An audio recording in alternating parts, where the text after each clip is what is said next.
Les résultats des législatives ont enfin été communiqués aux citoyens zaman zaman,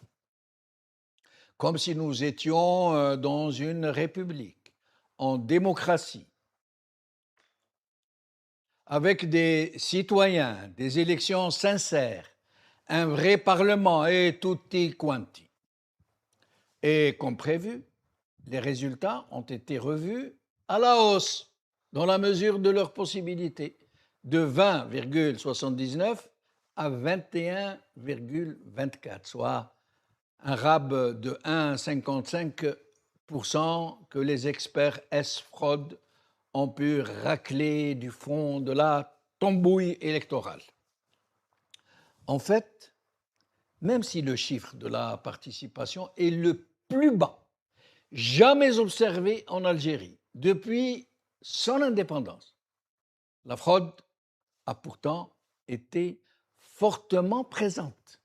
C'est-à-dire que même ce chiffre, le plus bas jamais observé dans ce pays, même ce chiffre est le résultat d'une fraude, d'un bourrage, d'une manipulation des chiffres. Des vidéos circulent sur le net qui la montrent, cette fraude en action.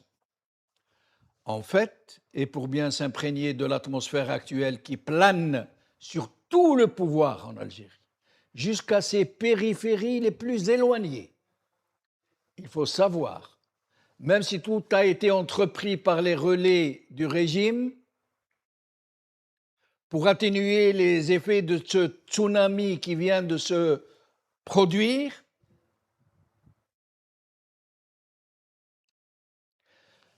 et que le taux de participation à ces élections aura en effet été le plus bas de l'histoire de l'Algérie depuis son indépendance,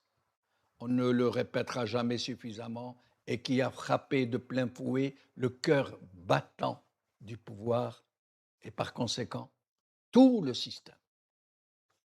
Un événement politique majeur, non pas une abstention, mais un boycott massif et éminemment politique, en droite ligne d'un Hirak qui attend de pouvoir revenir sur la scène au moment voulu.